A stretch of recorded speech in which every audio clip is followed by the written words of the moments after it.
Section 1. You will hear a man interviewing a woman in the street about her use of transport.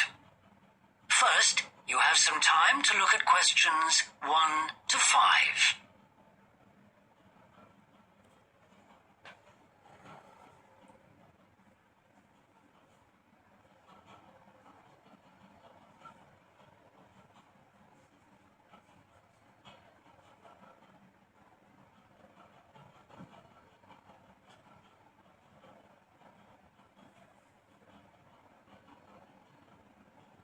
You will see that there is an example that has been done for you. On this occasion only, the conversation relating to this will be played first. Excuse me? Yes? I wonder if you could spare a few minutes to do a survey on transport. It won't take long. No, that's fine. Oh, lovely. The survey is on behalf of the local council. They'd like to know about what transport you use and any suggestions for improvement. Can I start by asking you how you travelled to town today? Sure, I came on the bus. The woman travelled to town by bus, so bus has been written in the space. Now we shall begin. You should answer the questions as you listen, because you will not hear the recording a second time. Listen carefully and answer questions 1 to 5. Excuse me? Yes? I wonder if you could spare a few minutes to do a survey on transport. It won't take long. No, that's fine. Oh, lovely. The survey is on behalf of the local council. They'd like to know about what transport you use and any suggestions for improvement. Can I start by asking you how you travelled to town today? Sure, I came on the bus. Great. Now, can I get a few details about yourself? Okay. What's your name? It's Louisa Yes. Hardy. Can you spell that, please? Yes, it's Hardie. Great, thanks. And can I have your address? It's 19 Whitestone Road. Oh, right, I know that area. It's Bradfield, isn't it? That's right. Is the postcode GT7? It's actually GT8 2LC. Great. And could I ask what your job is? Are you a student?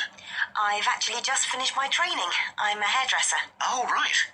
And one more question in this section. What is the reason for you coming into town today? Actually, it's not for shopping today, which would be my normal reason, but to see the dentist. Right. Thanks. Before you hear the rest of the interview, you have some time to look at questions 6 to 10.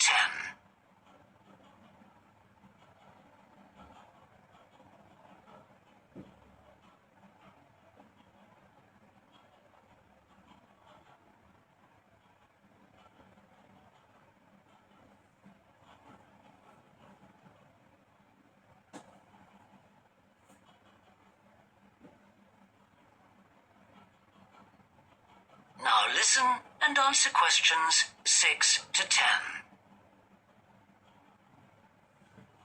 Now, in this last section, I'd like you to give us some ideas about the facilities and arrangements in the city for getting to and from work.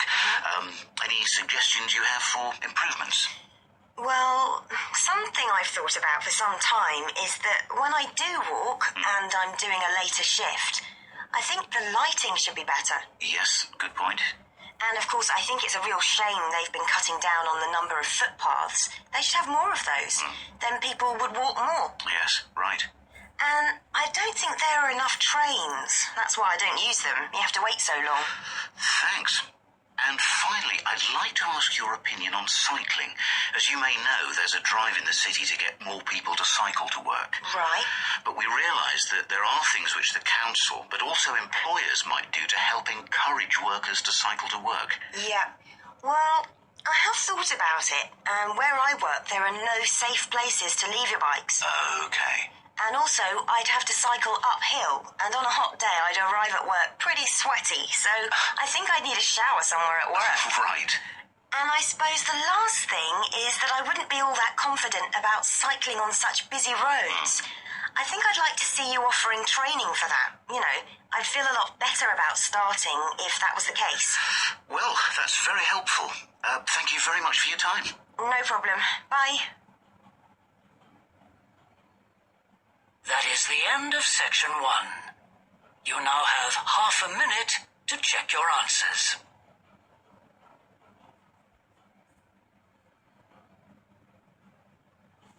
Section 3.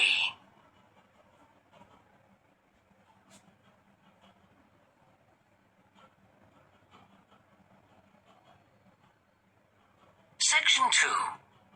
You will hear a representative of a city council giving information about 2 new facilities which are opening soon in the city. First, you have some time to look at questions 11 to 14.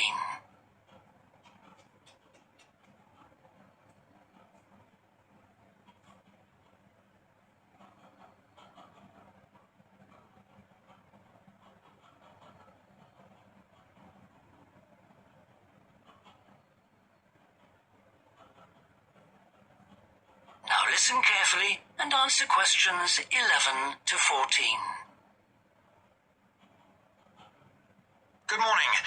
I'm very pleased to have this opportunity to say a little about 2 exciting new developments in the city: the Brackenside open-air swimming pool and the Children's Adventure Playground in Central Park. As many of you may know, the idea for these initiatives came from you, the public, in the extensive consultation exercise which the City Council conducted last year. And they have been realised using money from the SWRDC, the Southwest Regional Development Commission. First of all, Brackenside Pool. As many of the older members of the audience will remember, there used to be a wonderful open-air pool on the seafront 30 years ago, but it had to close when it was judged to be unsafe. For the design of this new heated pool, we were very happy to secure the talents of internationally renowned architect Ellen Wendon, who has managed to combine a charming 1930s design, which fits in so well with many of the other buildings in the area, with up-to-the-minute features such as a recycling system, the only one of its kind in the world, which enables seawater to be used in the pool. Now, there's been quite a bit of discussion in the local press about whether there would be enough room for the number of visitors we're hoping to attract, but the design is deceptive, and there have been rigorous checks about capacity. Also, just in case you were wondering, we're on schedule for a June the 15th opening date, and well within budget. A testimony to the excellent work of local contractors, Hickman's. We hope that as many people as possible will be there on June the 15th. We have engaged award-winning actress Coral White to declare the pool open, and there'll be drinks and snacks available at the poolside. There'll also be a competition for the public to decide on the sculpture we plan to have at the entrance. You will decide which famous historical figure from the city we should have. Before you hear the rest of the talk, you have some time to look at questions 15 to 20.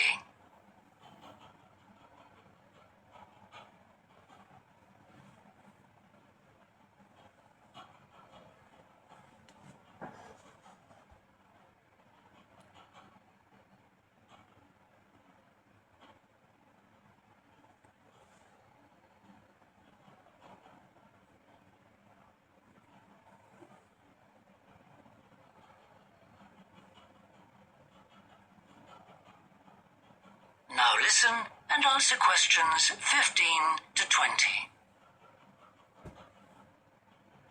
And now, moving on to the Central Park Playground, which we're pleased to announce has just won the Douglas Award for Safety. The news came through only last week. The unique design is based on the concept of the global village, with the playground being divided into 6 areas showing different parts of the world, each with a representative feature. For example, there is a section on Asia, and this is represented by rides and equipment in the shape of snakes, orangutans, tigers and so on, fauna native to the forests of the region. Moving south to the Antarctic, we couldn't run to an ice rink, I'm afraid, but opted instead for climbing blocks in the shape of mountains. I thought they could have had slides for the glaciers, but the designers did want to avoid being too literal. Then on to South America. And here the theme is El Dorado, games replicating the search for mines full of precious stones. And then, moving up to North America, here there was considerable debate. I know the contribution of cinema and jazz was considered, but the designers finally opted for rockets and the International Space Station. Eastwards to Europe then, and perhaps the most traditional choice of all the areas, medieval castles and other fortifications. Then last but not least, moving south to Africa, and a whole set of wonderful mosaics and trails to represent the great rivers of this fascinating and varied continent. Now, the opening date for our global playground is the 10th of July. And again, we'd love to see you there. So, make a date and come and see this magnificent, original new amenity right in the heart of the city. That is the end of section 2. You now have half a minute to check your answers.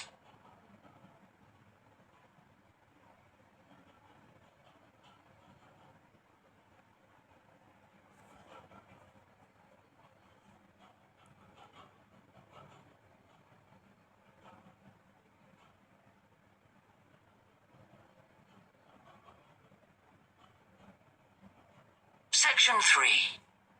You will hear two anthropology students called Victor and Olivia discussing their joint presentation about a Norwegian explorer called Thor Heyerdahl. First, you have some time to look at questions 21 to 24.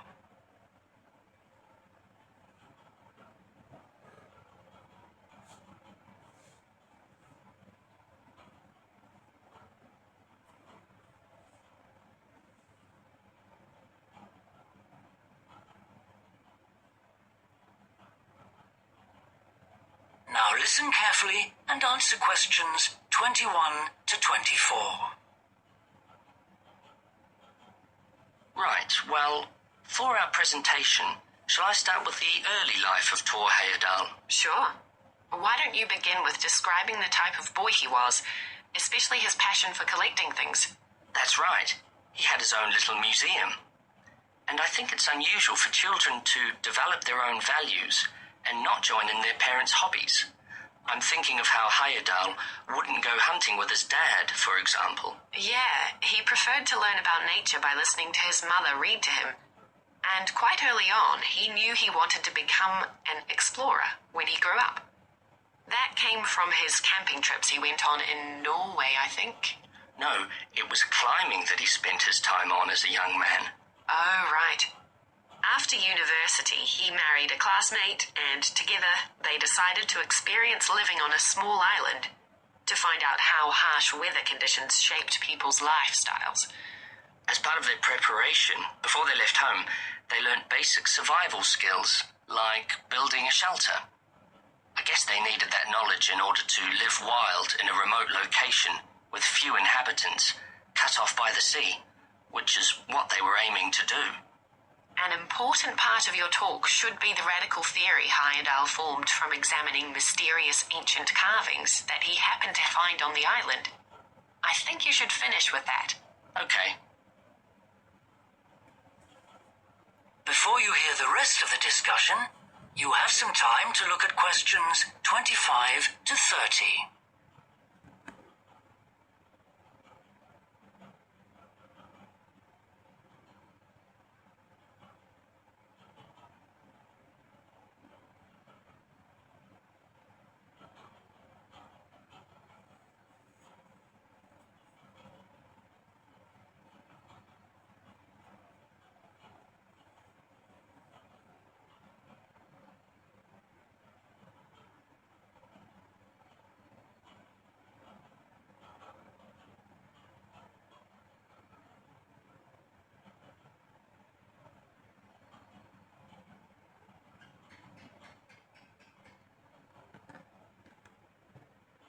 Now listen and answer questions 25 to 30. All right, Victor, so after your part, I'll talk about Thor Heyerdahl's adult life, continuing from the theory he had about Polynesian migration. Up until that time, of course, academics had believed that humans first migrated to the islands in Polynesia from Asia in the west. Yes, they thought that travel from the east was impossible because of the huge empty stretch of ocean that lies between the islands and the nearest inhabited land. Yes, but Heyerdahl spent ages studying the cloud movements, ocean currents, and wind patterns to find if it was actually possible. And another argument was that there was no tradition of large shipbuilding in the communities lying to the east of Polynesia. But Heyerdahl knew they made lots of coastal voyages in locally built canoes. Yes, or sailing on rafts, as was shown by the long voyage that Heyerdahl did next. It was an incredibly risky journey to undertake. Sometimes I wonder if he did that trip for private reasons, to show others that he could have spectacular adventures. What do you think, Olivia? Well, I think it was more a matter of simply trying out his idea, to see if migration from the east was possible. Yes, that's probably it. And the poor guy suffered a bit at that time because the war forced him to stop his work for some years. Yes. When he got started again and planned his epic voyage, do you think it was important to him that he achieve it before anyone else did? I haven't read anywhere that was his motivation. The most important factor seems to have been that he used only ancient techniques and local materials to build his raft. Yes. I wonder how fast it went. Well, it took them 97 days from South America to the Pacific Islands. And after that, Heyerdahl went to Easter Island, didn't he? We should mention the purpose of that trip.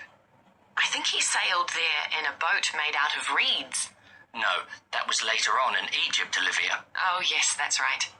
But what he wanted to do was talk to the local people about their old stone carvings and then make one himself to learn more about the process. I see. Well, what a great life. Even though many of his theories have been disproven, he certainly left a lasting impression on many disciplines, didn't he? To my mind, he was the first person to establish what modern academics call practical archaeology. I mean, that they try to recreate something from the past today, like he did with his raft trip. It's unfortunate that his ideas about where Polynesians originated from have been completely discredited. Yes. Right, well, I'll prepare a PowerPoint slide at the end that acknowledges our sources. I mainly used The Life and Work of Tor Heyerdahl by William Oliver. I thought the research methods he used were very sound, although I must say I found the overall tone somewhat old-fashioned. I think they need to do a new revised edition. Yeah, I agree. What about the subject matter? I found it really challenging. Well, it's a complex issue. I thought the book had lots of good points. What did you think of the illustration? That is the end of section 3. You now have half a minute to check your answers.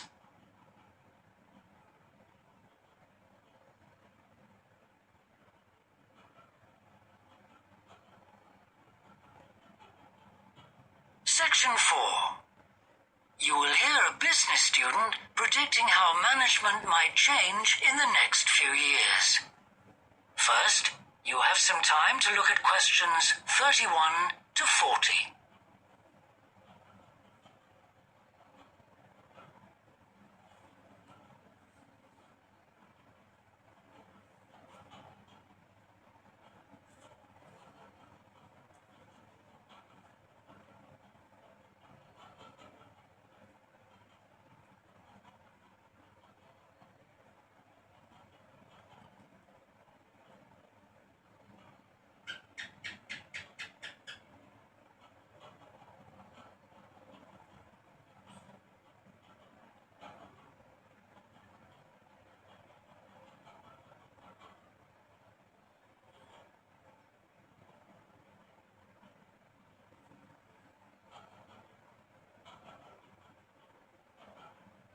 Now listen carefully and answer questions 31 to 40.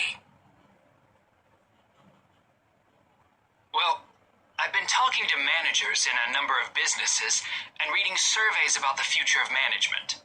And what I'm going to present in this seminar is a few ideas about how the activity is likely to change in the next 10 years. It isn't a scientific statistical analysis, just some ideas for us to discuss. One area I want to mention is business markets, and I'm sure a really significant development will be a major increase in competition, with companies from all around the world trying to sell similar products. Consumers will have much more choice. For instance, food products sold in Australia might be manufactured in the USA, China, Finland, and dozens of other countries. At the same time, mergers and takeovers mean that governments are actually losing power to major global corporations. We can probably all think of companies that exert a great deal of influence, which may be good for consumers. A third point I want to make about markets is that in the rapidly expanding economies, such as India, China, Brazil, and Russia, demand is growing very fast. This is putting pressure on resources all over the world. I think businesses are becoming more open to external influences. In particular, companies are consulting customers more and more before making their business decisions. Companies are finding out what they want and providing it, instead of making products and then trying to sell them, which is the model of years ago. Another influence is that concerns about the environment will force manufacturers to extend product life cycles to reduce the amount of pollution and waste. And, in some cases, regulation will need to be strengthened. Many societies are much more fluid and democratic, and the structure of companies is changing to reflect that. I think we're going to see a greater emphasis within companies on teams created with a specific project in mind. And when they're completed, the teams will be disbanded and new ones formed. More and more people see work as simply one part of their lifestyle, and not the most important one. And as the workforce is shrinking in some countries, businesses are having to compete for staff instead of being able to choose among a lot of applicants. Typical examples that will attract and retain staff are traditional ones like flexible hours and, something that has been made possible by advances in technology, remote working, with people based at their home, abroad, or almost anywhere they choose.